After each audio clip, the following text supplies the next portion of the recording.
Hello everybody and welcome to Dota 2. In this video I'm going to do a slight beginner's guide, I guess you could say. This guide is going to assume that you already understand the basic objective and things like that of Dota 2 and MOBAs in general. So based on that, I'm going to start off with picking your hero. When you first go to the hero select screen when you start your first game, this is what you're going to see. And it's going to be this little scroll thing. You can use your scroll wheel to go back and forth through it. But I actually don't like this view myself. I find it harder to actually find the hero that you're looking for. So what you want to do is go to the grid view, which is down here. You can click it, or you can hit Control, and it will change it to grid view for you. And then you can look at all of them in their specific orders. Like on the left side here we have Strength. In the middle we have Agility. And on the right side there are intellect heroes. Now, when you first pick a hero, most agilities are going to be a carry, and you're going to be expected to do the damage and just carry the team, I guess. You're going to be expected to do a lot more on one of these heroes than you are going to be expected to do on a strength or an intellect. There are some intellects that are carries, like Outworld Destroyer is a carry.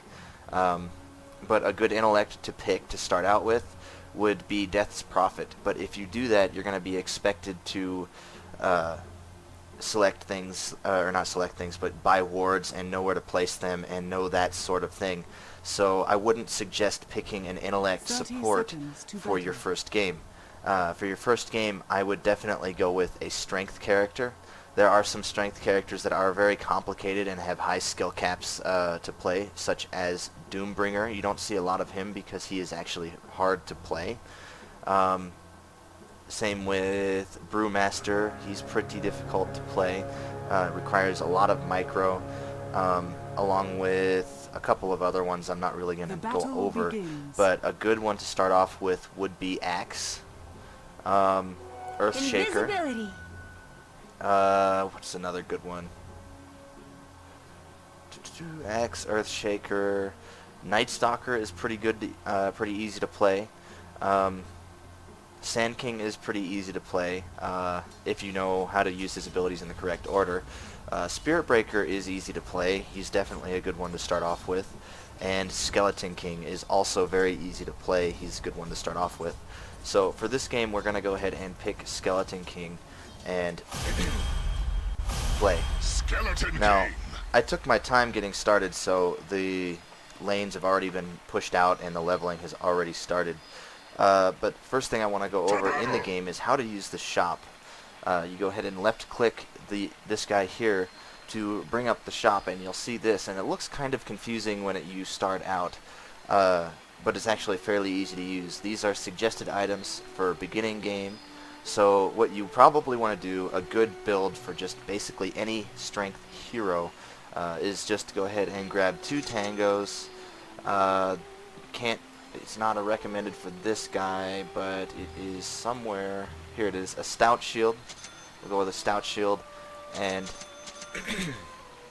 3 iron branches. This is just a really good base build for any strength hero. If you don't feel like actually looking up a build for your hero, that's just something good, easy, nice, well-rounded to start out with for any strength hero. So now when you want to buy an item, you can go ahead and right click on it and it puts it right here. Now I found Stout Shield by going through here. You can click through these, and that's under the basic tab. Upgrades are things that stuff like the Stout Shield will upgrade into, which would be a poor man's shield. Not all of these are going to be Stout Shield upgrades. This is upgrades from everything, and there are absolutely tons of items that you'll have to go through and learn and figure out yourself. But most of the good items that you're going to want to end up buying by the end of the game are going to be the recommended situational items. Things like Divine Rapier, I would not buy that, only because, well, Skeleton King, I guess it's good because of your ultimate, but for your first game, I would not buy a Divine Rapier, because when you die, you do drop it, and then you lost 6,200 gold, and the other team can pick it up. So, but that doesn't happen with all your items. You want to go ahead and for your first game, if you were playing Skeleton King, after you build your boots, I'd probably build a Heart of Teresk because it doesn't have an activate like Black King Bar does. Monkey King Bar is also good, but Heart of Teresk is probably a good item to buy. It's usually recommended for just about every strength character because it is so nice. It's 40 strength and 300 health with 2% health regen out of combat. It has basically, if you get this item, you're going to be extremely tanky, and it's going to be hard for you to die. But next thing we want to do is go over the difference between this shop and the other shops. While we're doing that, I'm going to go ahead and move myself out into the lane here. Let me get this situated. Oop. Okay, so the difference between the shops. Oop. I'll cleave your skull. Okay, now in each lane on the sides, the top, if you look down at the bottom mini-map, I'm moving my mouse over here, the bottom lane where I am going out right here, and the top lane up here where these guys are, there are shops in each one. Now these are side shops. There's a side shop here as well. Now you can't buy all the items from this side shop. It's a very limited amount. Like if you look here, these are actually the only items that you can buy from the side shop, right? So it's a very limited amount of items that you can buy, very early game items, but it's definitely a good thing to have out here, and if you can make use of it, definitely do so. I'm going to go ahead and show you guys how to buy things really quick. I don't have the gold to buy this yet, but I'm going to show you how this works. I'm not even at the shop, but I'm looking at it, so I can go ahead and click Power Treads, which is the boots I'm going to want to get on Skeleton King. Drag them over here to this little box and drop it. Now, what that does is you can go ahead and just, I don't have to be at the shop. I can be over here. I can be here in the middle lane. I can be anywhere on the map. And if I have the gold, I can right-click that, and it will buy the item for me. And what it's going to do is it's going to send it to my stash, which I'll show you here in a little bit after I get the gold for it. But it's going to send that item to my stash. So, now, how you decide what items you want to buy other than recommended items is usually based on the kind of character you picked, such as strength, agility, intellect. It's usually pretty obvious, like if you're an agility character, you're going to benefit most from agility towards your damage, but that doesn't always mean that you want to get only agility items. You also want to get attack damage items, and that's also very good for strength characters. Attack damage is very good for strength characters. So, but basically you want to stick to items. If you're strength, you want to get strength items. If you're agility, you want to go for agility items, and intellect, you want to go for intellect items. But that's not always the case. Once you get a little bit deeper into the game and you start understanding a little bit more about things, you'll start picking that up and understand what items you need to buy over others. Even if you're a strength character, you may want to buy an agility item, or if you're agility, you may want to buy a strength item. It just really depends on the hero you're playing at the time, and the situation that you're in, the comp that you're going against. There's a lot of different factors that come into account. Now, next thing I want to go over is the importance of last hitting. Now, last hitting is what it's called when you get the last hit on a minion, not a hero. Now, you get about 45 to 50 gold per last hit on each minion here, which is going to be really, really nice because only it takes about 5 to 6 kills, and that equals the amount that you would get for killing a hero, an enemy hero. So it's almost more important to worry about getting last hits than it is about killing the heroes early on in the lane. Now, once you get a little bit more into the game and you start getting good with last hits, you're going to want to start focusing on last hitting and denying. You can last hit your own minions by pressing A and then clicking on the minion. It turns your mouse red like that, and you can attack your own minion, but it has to be at least 50% health or lower before you can do that. And you can last hit it denying the enemy heroes gold and XP. It doesn't deny 100% of the XP, but it does reduce the amount. So it's very important to be practicing this and getting into it. I would definitely suggest playing some bot games with just passive bots for a while and practicing that until you start getting it. And then move up to a little bit more difficult stuff like with easier bots. But bots, I don't like to use them for one reason, because it builds bad habits, because real people play nothing like bots. Bots are much better at coordinating their attacks and things like that, which you won't find with casual players in this game. You won't find that at all. Now, that said, it is definitely good to start out and learning at the very beginning, but it's not something I would suggest continuing on with. Now, the reason why it's so bad to die in Dota and why people get so frustrated when there's somebody feeding on their team, not only are you giving them 250 gold per death, that's just to the person that killed the person, not even counting assist gold. It depends on how many assists the people got and things like that. But you're not only giving them 250 gold per death, but you're actually losing about 250 gold per death. So if I were to die right now, I would actually lose 250 gold, and I wouldn't be able to buy my boots anymore. Like right now, I have enough to buy my boots. But if I were to die, I would no longer be able to buy those because I would have less gold. That's also one reason why you want to do this and put your items down here at the bottom right-hand corner like I showed you earlier on, so you can just go ahead and right-click that item, spend your gold, then you won't lose that much gold if you do happen to die. But it's even, it's almost better to stay back and be really passive, not like I'm playing right now. Obviously, I'm just kind of going through things and explaining. But if they're pushing really hard, don't be afraid to tuck under the turret and stay near it out of their poke range so that they can't hit you. It doesn't matter if you're not getting last hits, just make sure you're still getting XP. Because if you fall behind in level, that's almost worse than losing gold. So, up next, I was going to talk about use of the Courier. How you want to do that? You see, I right-clicked the item down here, and it put it up in here, which is my stash, right? Now, the Courier is running back at the moment. He is not flying, so I think I'm going to go ahead and upgrade it, which you don't want to do unless you're a support. Where is it? Here it is. Now, we have a flying Courier. So what I'm going to do is click on the Courier. Right, now you can do all of this with hotkeys, so you don't actually even have to go back to the base and look at the Courier yourself. I'm not going to explain how to do that. That's something that you'll have to come about on your own and figure out as you play the game. It's just something that comes with experience.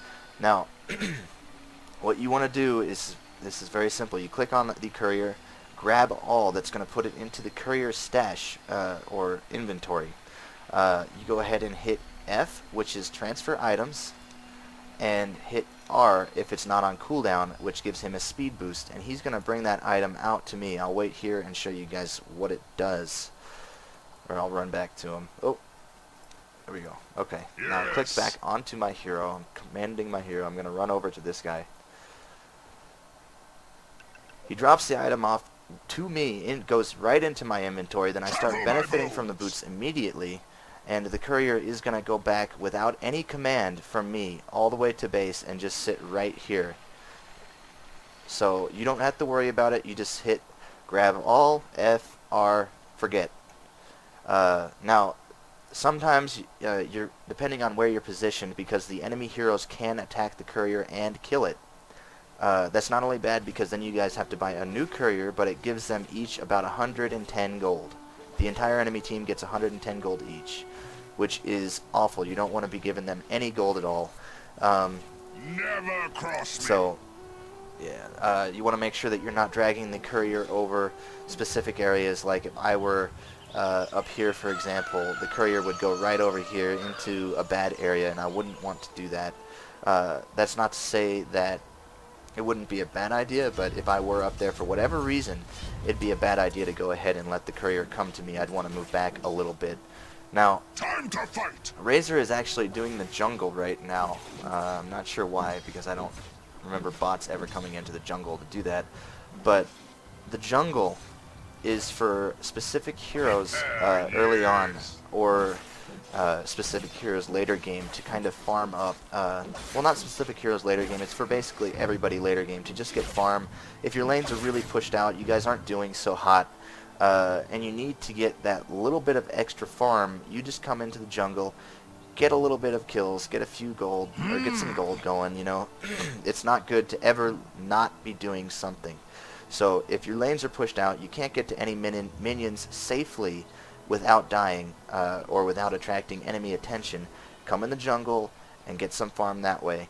It's a very effective way, especially later on in the game for every hero. Now, if you're playing a hero like Lycanthrope or Ursa, neither of them are very hard to play, but it is something that takes a little while to get when it comes to jungling. It's not going to be something that just comes easily. Now, that I said that, there is one specific jungle over here that I'm going to show you guys. Hopefully I won't die. This is Roshan here. Now, this is usually something that is going to take at least 3 to 5 people to do, depending on your level and items. Now, what he's going to do, or what you do after you kill him, he drops something called Aegis of the Immortal. Now, what Aegis of the Immortal does is it basically makes you immune to death for 10 minutes. Now, that doesn't mean that you can't be killed. What it means is that for 10 minutes, if you die, you'll instantly res back after about 5 seconds of being dead at the spot that you died, not at the base. So it basically gives you a second chance on life and almost makes it 6v5 for a team fight because you do have that extra life. Now, that being said, heroes like Ursa and Lycanthrope can solo him fairly easily, Your king moves. depending on their item build, if they have the right items or not.